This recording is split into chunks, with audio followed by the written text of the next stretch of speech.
Bienvenue sur votre chaîne préférée Akhbar al-Bled de Hassan Atlemsen et bonne année 2024.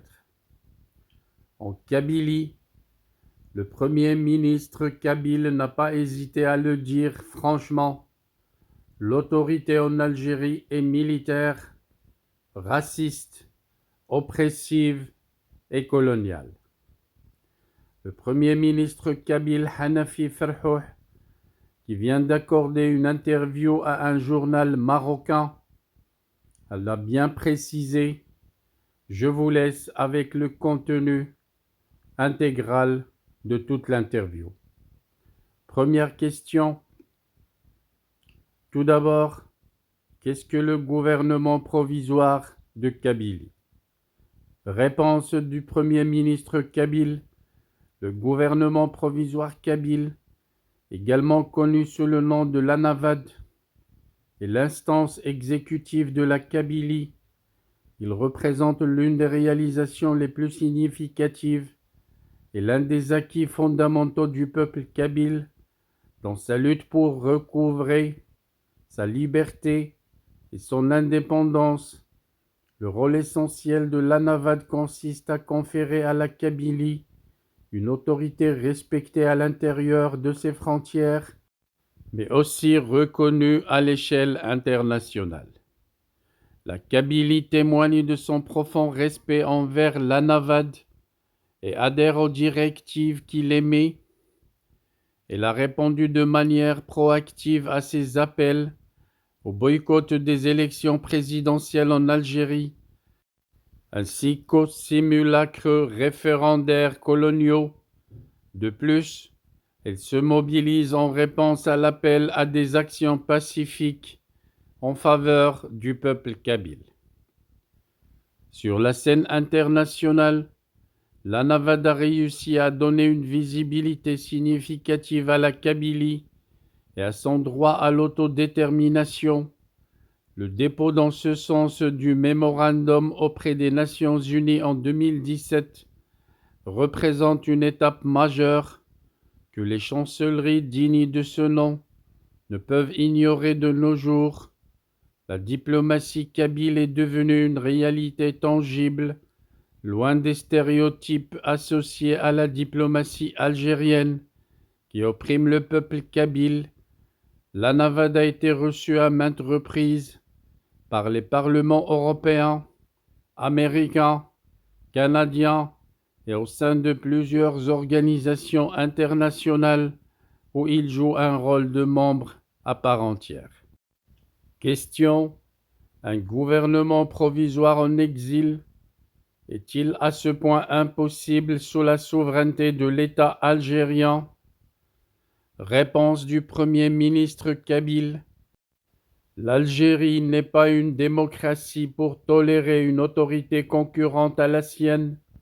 Le pouvoir en Algérie est militaire, aux rallongs racistes, répressifs et coloniaux, violant tous les droits fondamentaux du peuple kabyle. Il est essentiel de noter qu'à la suite de l'indépendance de l'Algérie en 1962, ces militaires stationnés aux frontières marocaines et tunisiennes pendant la guerre ont pris de force le pouvoir. Depuis lors, ils maintiennent une politique de répression constante à l'encontre des Kabyles, les désignant comme une menace permanente à l'unité nationale algérienne. Il est également à souligner que le pouvoir colonial algérien a injustement classé le mouvement pour l'autodétermination de la Kabylie, le MAK, comme une organisation terroriste au mois de mai 2021. Pourtant, ce mouvement prône pacifiquement le droit à l'autodétermination du peuple kabyle, en stricte conformité avec les principes du droit international. Donc, vous comprenez aisément que l'établissement d'un gouvernement provisoire kabyle en Kabylie serait une mission impossible. C'est grâce à son emplacement à l'étranger que le gouvernement provisoire kabyle demeure robuste, en dépit de toutes les tentatives de déstabilisation et de répression orchestrées par le pouvoir colonial algérien.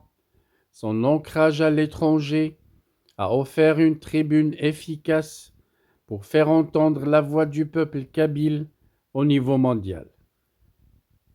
Le choix de la domiciliation du gouvernement à l'étranger s'est avéré stratégique, car cela a permis de porter la cause du peuple kabyle à l'échelle internationale et de dénoncer les actes génocidaires commis par l'Algérie.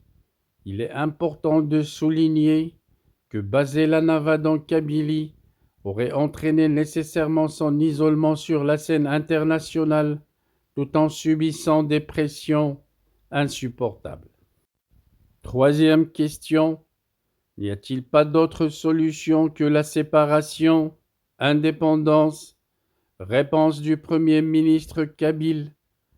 Tout d'abord, le peuple kabyle est intrinsèquement défini par sa richesse en particularités, une langue distincte, des traditions millénaires, une culture unique, une identité propre, une manière de s'habiller emblématique, une mythologie riche, une idéologie spécifique, une géographie singulière, un ensemble de caractéristiques fait de nous un peuple profondément ancré dans sa culture de liberté qu'aucun autre État, autre que le sien, ne peut lui offrir.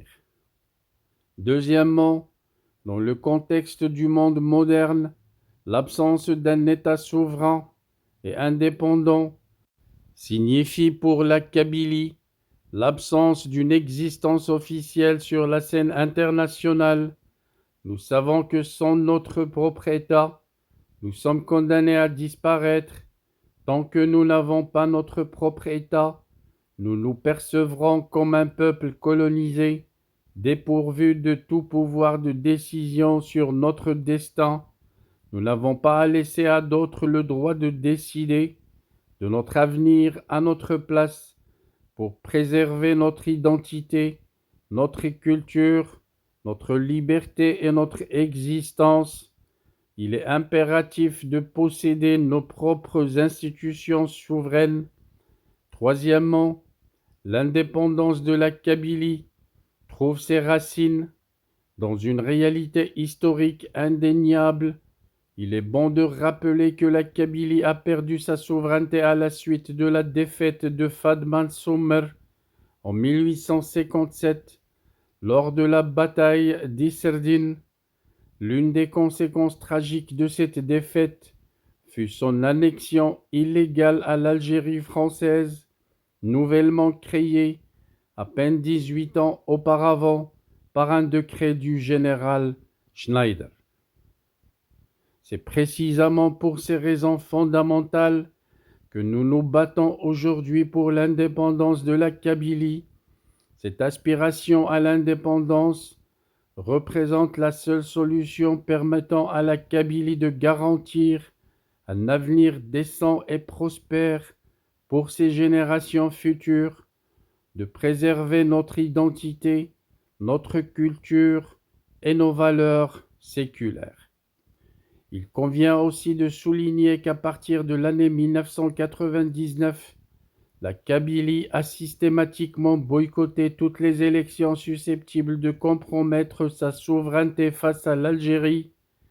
Ce boycott témoigne de la détermination des Kabyles à affirmer que la Kabylie et l'Algérie ne peuvent être considérés comme un seul et même pays.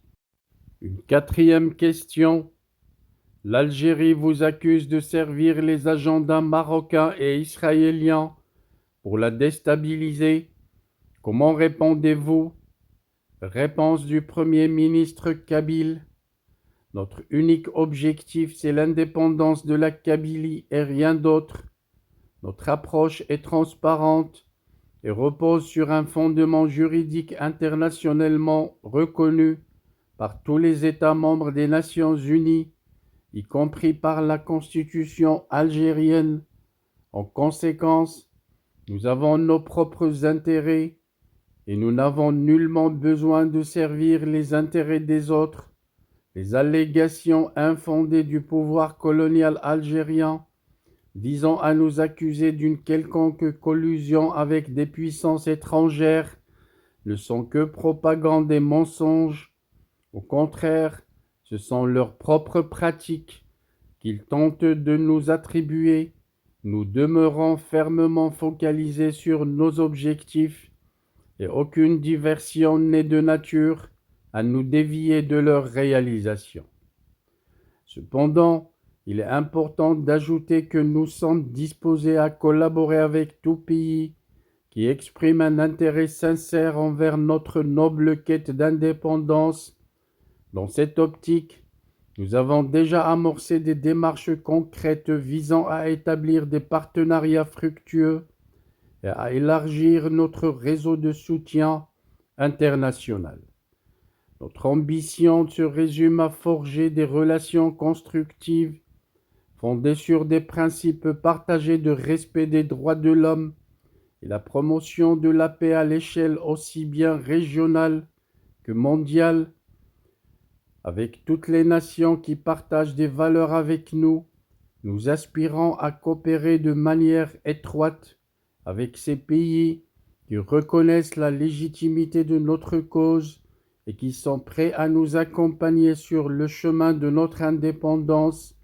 Cette collaboration ne se limitera pas uniquement à la sphère politique, mais englobera également des aspects tels que le développement économique, la coopération culturelle, les échanges éducatifs, dans le but de construire un avenir meilleur et plus prospère pour le peuple kabyle. Cinquième question, évoquant Israël. Comment voyez-vous la reprise par le Maroc de ses relations diplomatiques avec l'État hébreu? En premier lieu, le Maroc est un grand royaume qui a le droit d'entretenir des relations avec toutes les nations souveraines du monde. La reprise par le Maroc de ses relations diplomatiques avec Israël est donc légitime. Seuls ses intérêts doivent présider à ses choix internes et externes. Je pense que cette normalisation engendre une série d'avantages considérables. En premier lieu, elle ouvre la voie à une coopération économique et technologique fructueuse qui a le potentiel de catalyser la croissance et de favoriser la création d'emplois dans les deux pays. De plus, cette démarche renforce la stature diplomatique du Maroc sur l'échiquier international en lui permettant d'établir des relations directes avec Israël et d'explorer des partenariats stratégiques avec d'autres nations qui soutiennent cette initiative dans l'intérêt même des Palestiniens.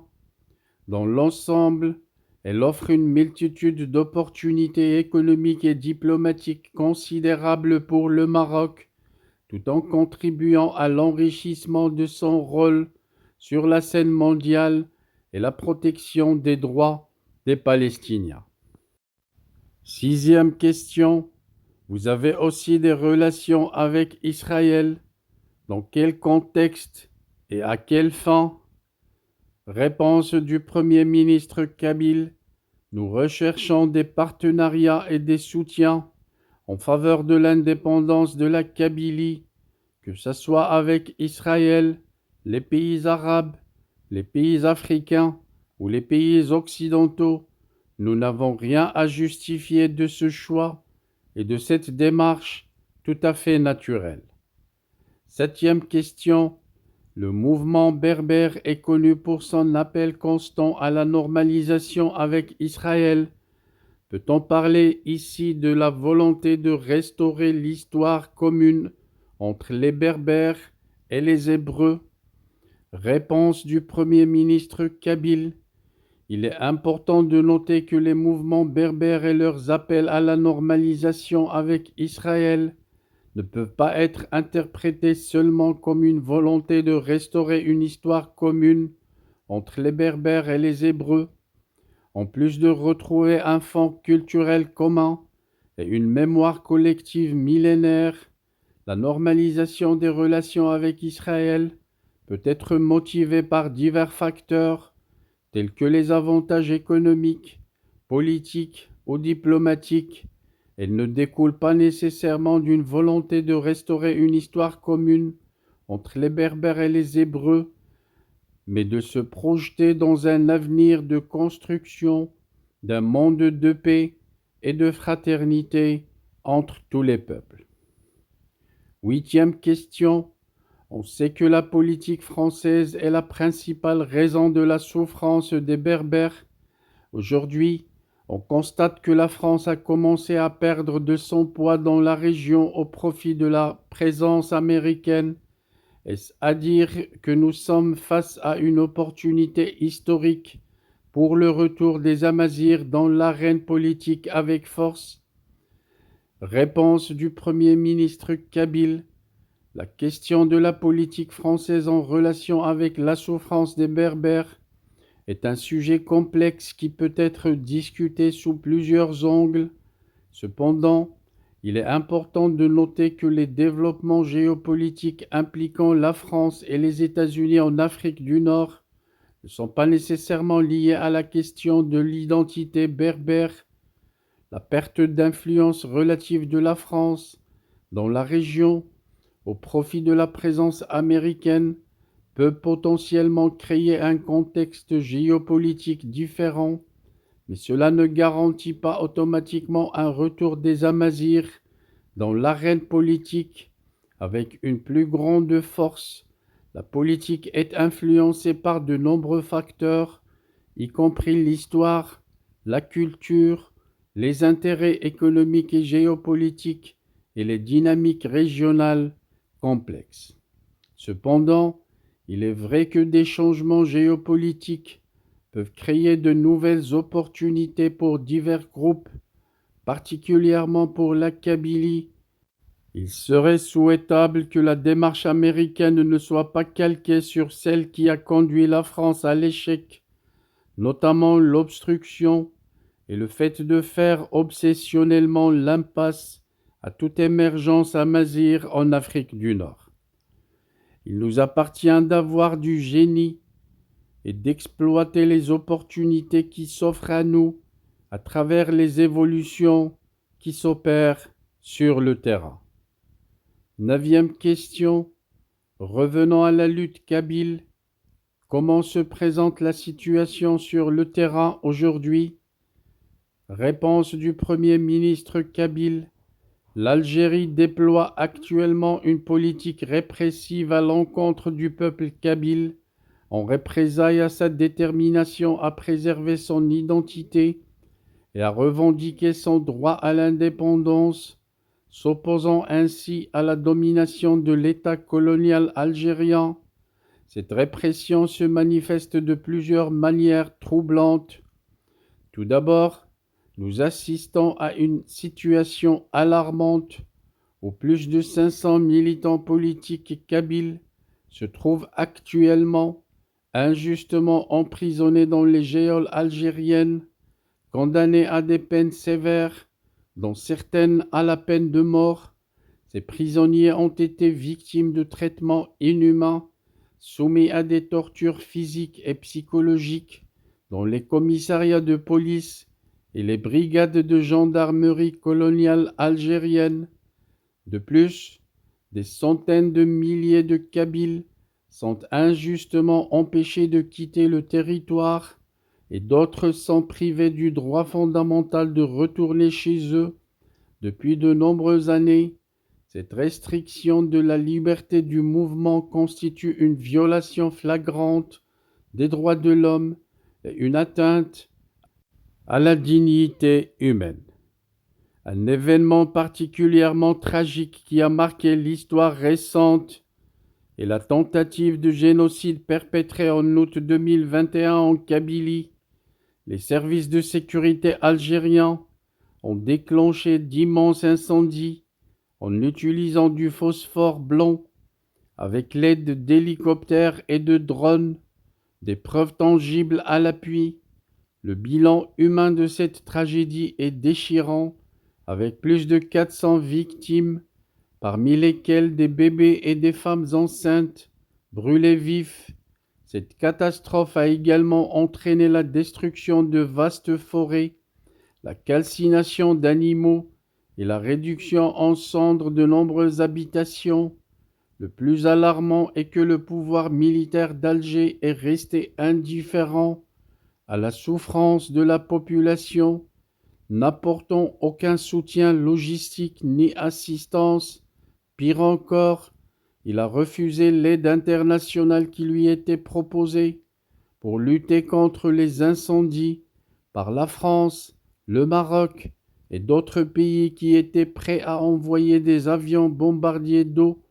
Une deuxième tentative de génocide a été orchestrée par le régime colonial algérien le 24 juillet 2023, où des centaines d'incendies ont été délibérément allumés en même temps, causant de nouvelles pertes humaines et la destruction de vastes étendues de forêts, tout en continuant de plonger le peuple kabyle dans la détresse sous le joug du colonialisme algérien. 10e question.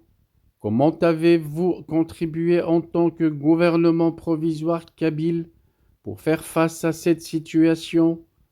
Réponse du Premier ministre kabyle. En tant que gouvernement provisoire kabyle en exil, notre engagement envers la sensibilisation des instances internationales aux crimes contre l'humanité perpétrés à l'encontre du peuple kabyle est indéfectible. Nous avons entrepris des démarches méthodiques visant à éclairer le monde sur ces horreurs inqualifiables.